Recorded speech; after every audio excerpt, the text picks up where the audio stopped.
mendapatkan hati.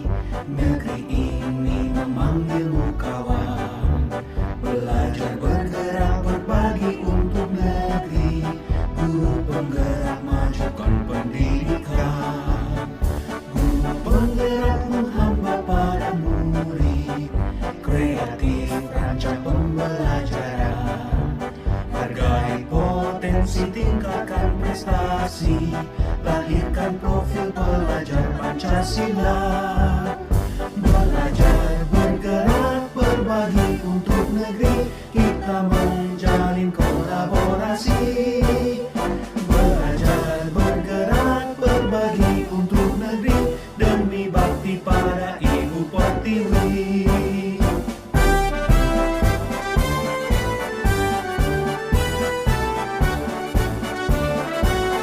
Dalam menerapkan budaya positif di kelas saya, terlebih dahulu saya bersama-sama siswa membuat kesepakatan kelas. Kemudian hasil kesepakatan kelas ditempelkan di dinding pajang. Setelah itu, siswa-siswa menulis ulang kesepakatan kelas yang sudah ditempelkan dan disepakati bersama agar tidak lupa. Kesepakatan kelas dibuat untuk sama-sama dilakukan antara guru dan siswa agar menciptakan disiplin positif dan sebagai bentuk dasar untuk menghargai guru dan menghargai diri sendiri. Berikut ini adalah foto-foto penerapan yang saya lakukan dalam menerapkan budaya positif di kelas saya. Kemudian saya melakukan pengimbasan terhadap rekan-rekan guru atau teman-teman sejawat saya dalam menerapkan budaya positif yang saya dapatkan dari pelatihan guru penggerak. Assalamualaikum warahmatullahi wabarakatuh. Waalaikumsalam warahmatullahi wabarakatuh. Selamat siang ibu-ibu, guru hebat, guru SDN 3630. Selamat siang, Bu. Ya, di sini saya mengganggu sedikit waktunya ya ibu-ibu, di mana saya akan berbagi sedikit pengalaman saya selama mengikuti calon guru penggerak. Pada pembahasan sekali ini menindaklanjuti dari kelompok praktisi kita yang kemarin, yaitu membentuk kelompok kecil KKG, di mana dalam hari ini saya akan menjelaskan tentang konsep-konsep budaya positif. Baik, sebelum lanjut untuk pada penerapan konsep-konsep budaya positif, kita pemanasan dulu ya ibu-ibu. Ibu diharapkan berdiri. Ibu-ibu masih ingat kan lagu Naik-Naik ke Puncak Gunung? Masih, Bu. Ayo kita nyanyikan. 1, 2, 3. Naik, naik ke puncak gunung, tinggi, tinggi sekali. Kiri kanan kulihat banyak, banyak pohon cemara. Kiri kanan kulihat banyak, banyak pohon cemara. Terima kasih Bu Ibu. Tepuk Nah, di sini saya akan menjelaskan materi hari ini tentang konsep budaya positif di lingkungan sekolah. Sebelum membahas konsep-konsep budaya positif di lingkungan sekolah, di sini berkaitan dengan disiplin positif. Terbayang pada diri kita kalau tentang disiplin, kata disiplin yaitu kita harus mematuhi, menaati peraturan yang sudah ada baik guru maupun siswa. Jadi kalau terlintas dalam peraturan, jadi berkaitan dengan penghukuman. Dalam disiplin budaya positif ini, kita sebagai guru tidak boleh melakukan penghukuman yang selama ini mungkin di antara kita pernah melakukan penghukuman kepada murid. Di sini kita sama-sama belajar untuk memperbaiki diri kita ke depannya. Jadi dalam posisi kontrol seorang guru ada 5. Yang pertama penghukum, pembuat orang merasa bersalah.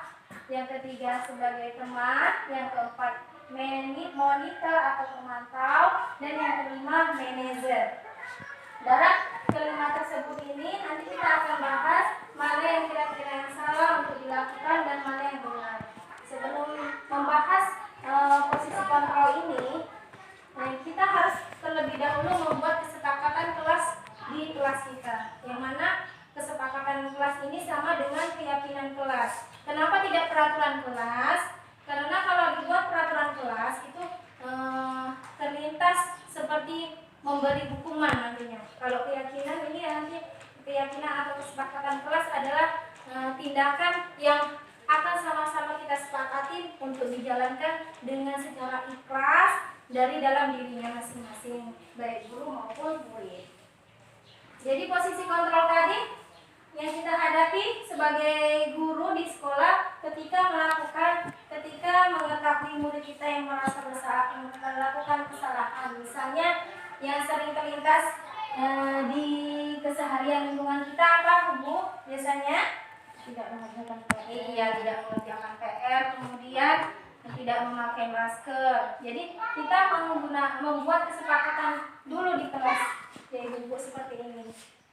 Bersama murid membentuk kesepakatan kelas agar sama-sama dipatuhi, agar ketika siswa tersebut melakukan kesalahan kita bisa melihatkan kesepakatan kelas kepada murid-murid apakah tindakan mereka salah atau tidak. Dari seperti yang dibilang Ibu Mariati tadi tentang murid yang tidak mengerjakan PR. Biasanya posisi kita sebagai guru adalah sebagai penghukum dan membuat orang merasa bersalah.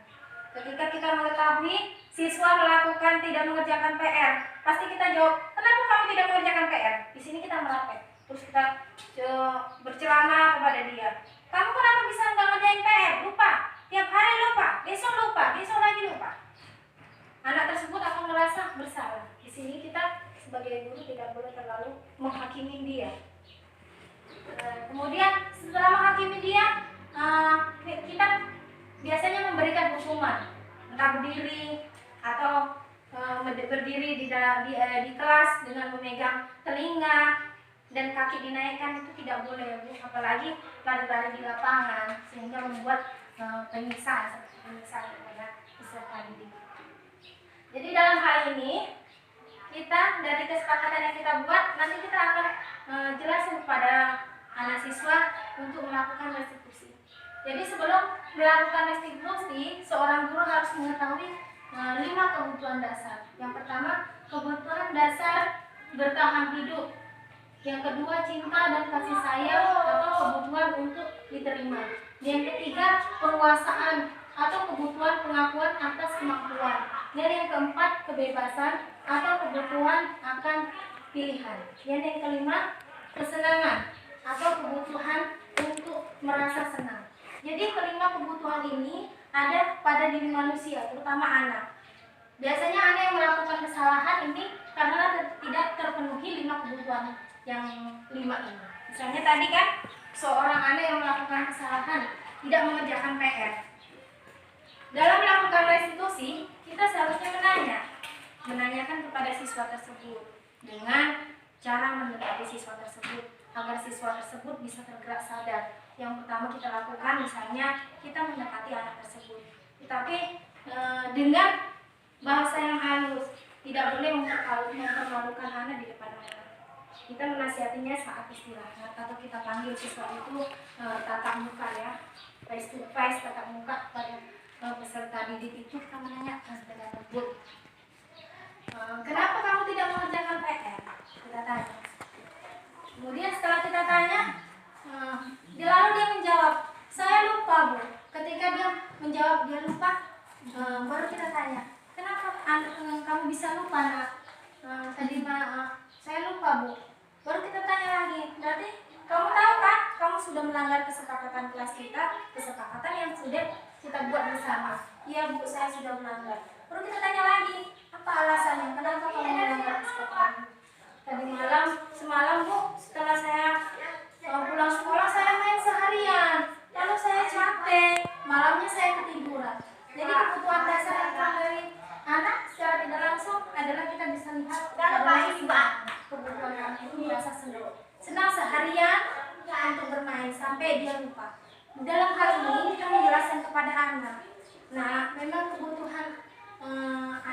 akan merasa senang bermain sekali.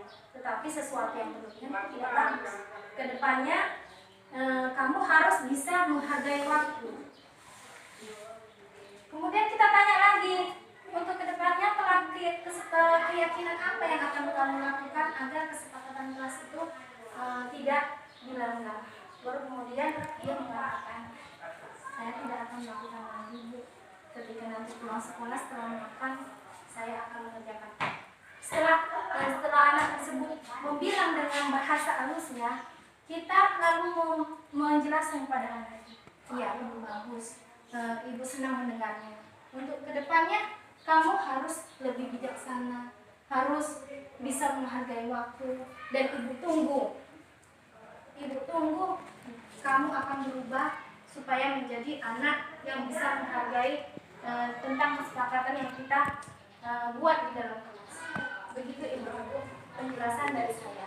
Penerapan restitusi kepada anak supaya anak didik itu sadar melakukan kesepakatan kelas itu tanpa ada paksaan, tanpa karena ada hukuman.